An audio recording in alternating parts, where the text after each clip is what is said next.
Dream Theater's when Dream and Day Unite, their debut, came out somewhere in the late 80s. We're talking like 89, 88. And from the sound of this album, it seems like they're a little bit late to the party. The artwork is very gay, to say the least. It looks like some guy is like getting branded, but likes it, if you get what I'm saying.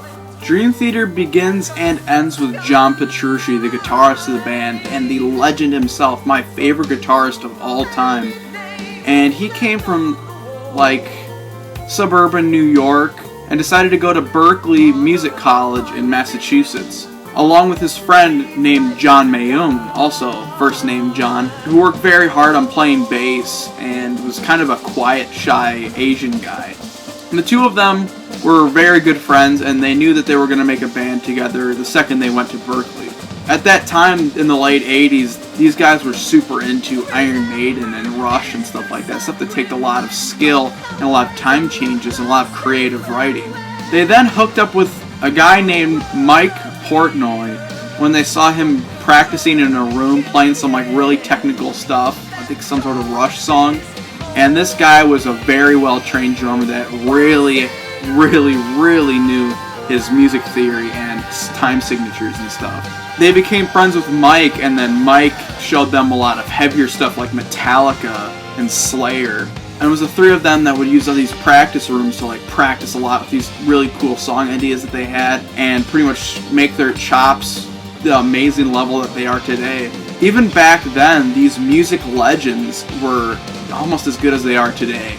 They then decided to not really care too much about school stuff and make a band, so they got John Petrucci's old friend Kevin Moore, who was a very good jazz-trained keyboardist, to join the band. Kevin Moore is kind of an odd guy. He's kind of quiet, but like in a dickish way, I guess. Then they hooked up with this friend of John Petrucci's back home to sing named Chris Collins. At that time, they were looking for a singer, and then he just kind of met with Petrucci and said, and then Chris just kind of met with Petrucci after all these years and was showing him how awesome his singing voice was. And he said, dude, shit, you gotta join our band, because he was singing some crazy stuff like Queensryche's Queen of the Reich. Now, I've heard some old recordings with this guy, and I could say he sounds a lot like the first singer that Pantera had. And then they decided to name the band Majesty because they were describing their love for Rush and how their music sounded majestic. Pretty cool band name. They even recorded a lengthy demo tape known as the Majesty demo. Then Mike started to do what Lars Ulrich did in Metallica, where he was sharing his tapes with everyone and trying to get Majesty known. And then they quit their schooling, and Mike, I think, stayed a little bit longer to get a little bit more information about music theory. And then they pretty much toured all around that area trying to make a name for themselves. Chris Collins didn't work out, and then they decided to get this kind of weird soul singer by the name of Charlie Dominici. His voice is very unique. I'd say it sounds like Rush, but like trying to sing like Bruce Dickinson or Jeff Tate with falsettos, but he can't really reach them. And I think the name Majesty was trademarked already, so they had to change their name to Dream Theater based off some theater that Mike Portnoy's dad encountered. So there you go, we have Dream Theater and the first lineup. They finally got a record deal from someone that saw these guys and how good they were live, and they have When Dream and Day Unite. When Dream and Day Unite is easily one of the most hated, if not the most hated Dream Theater albums, simply because it has a different singer. And I will admit that there's definitely weaker songwriting here. I mean, they were just kind of dipping their toes in the music industry, but there's definitely some foreshadowing what to come. But it is a very different album. I'd say it sounds a lot more like 80s Rush and 80s, like late 80s Iron Maiden as well. It's not necessarily the crazy prog metal Dream Theater that we're used to. It definitely sounds more of that time. So the first song on the album, Fortune and Lies. This song is pretty awesome. It took me a while to like it, and it took me a while to like this whole album. This song has some really great riffs in it that have this great epic feeling to it. The verse has this like really crazy, frantic, melodic atmosphere, and at first Charlie's vocals sound really bizarre, but then they actually sound pretty good after a while. But my biggest gripe with this song has to be the chorus, where it's building up this epic atmosphere, this grand riff, but then the chorus is just kind of this muffled, weird, melodic part. But I like how at the end when they do that epic riff, they incorporate the chorus into that, which is what they should have done in the first place. And then there's this quick middle section where it's pretty much an epic build-up, and then this really, really great John Petrucci guitar solo. And back then, John Petrucci did not just guitar wank the entire time. He played some really great, concise solos.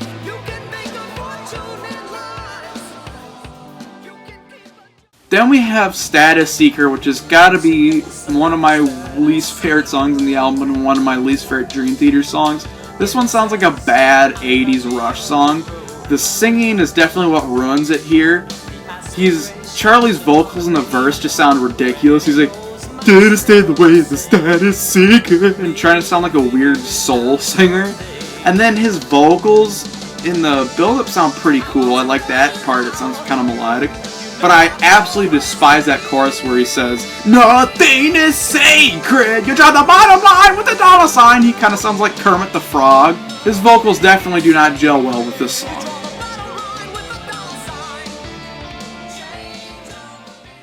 Then we have the Ytse Jam. I like to call it the Ytse Jam.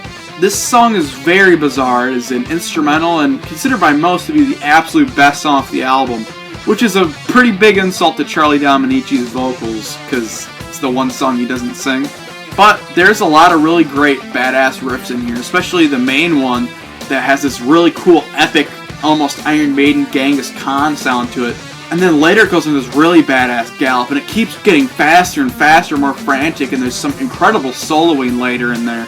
There's even some really great bass solo sections from John Mayung. A lot of this song I'd say is driven by John Mayung, and I'd say he definitely shines on this. But there's spiderwebbing guitars and keyboards and great drumming everywhere. This whole song showcases how great this band is, and this is definitely one of their best instrumentals. And for an instrumental song, this one is definitely one that would stand out. It's very catchy and has some really great riffs to it.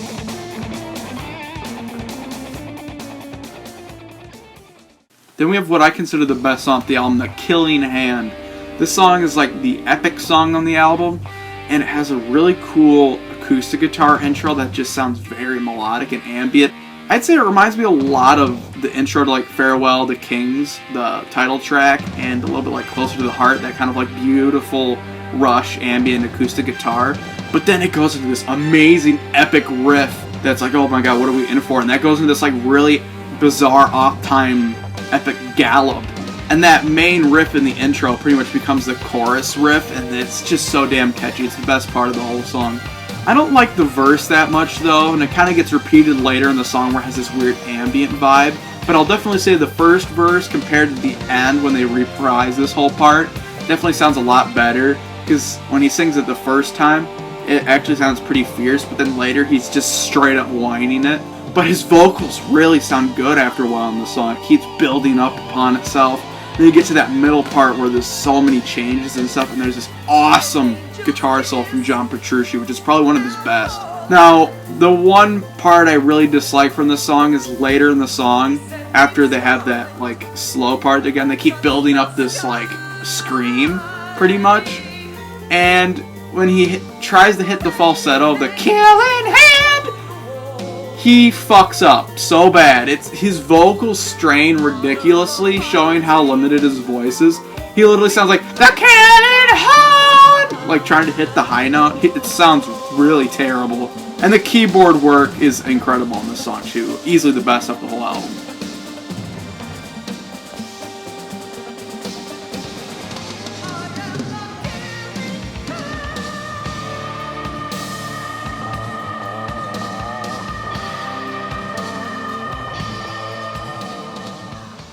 Now we have a guilty pleasure song for me from this album called Light Fuse and Get Away, which Kevin Moore had a lot to do with on this song. There's a lot of really great keyboard playing on here, and it's just kind of an oddly sounding song because a lot of it's keyboard. And then the keyboard solo at the end is absolutely badass. Now what I like so much about it is the chorus is really lengthy and epic, and it has all this like really cool frantic singing.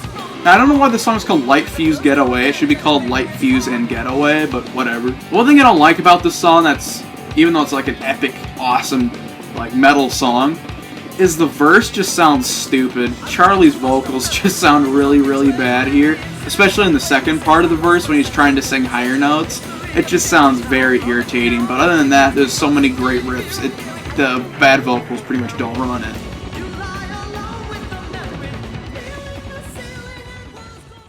Now we have one of the other best songs of the album, Afterlife, and I'd say this is definitely, if you want like a normal song standout track of like a Pull Me Under or something like that for this album, I'd definitely say it's the Afterlife. This sounds like a really good, catchy 80s song. I think if they had good promotion, they could have had this be like a hit on MTV or something. It's that good. Singing from Charlie's amazing, especially on the verse. He's kind of doing that weird, whiny voice, but it works. But the singing on the chorus is amazing. It's super catchy, and the riffs in there are classic 80s heavy metal. And of course, the guitar solo at the end is really amazing.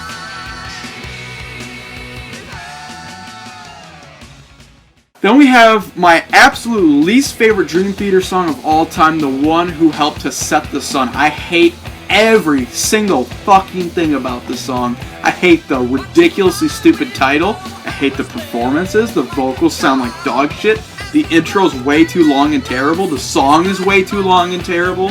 The drumming is like super off and bizarre. The riffs are boring and generic. The singing is boring and generic. When you thought it couldn't get any worse than the verse, it goes into this incredibly uninspired bridge that goes into a just absolutely horrendous chorus. Everything about this song is awkward. It sounded like the fucking drums wrote this song or something. That's how weird it is. And the guitar solos are bad, the keyboard parts are bad. Everything about this song sucks. Fuck this song.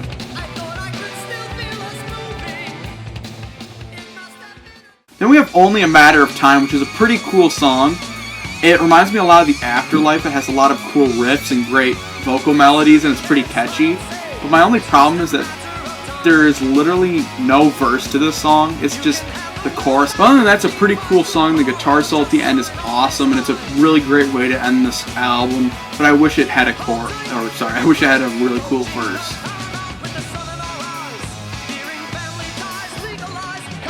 So that's When Dream and Day Unite, and I could definitely say this album is super underrated and pretty cool, but it gets way better after this.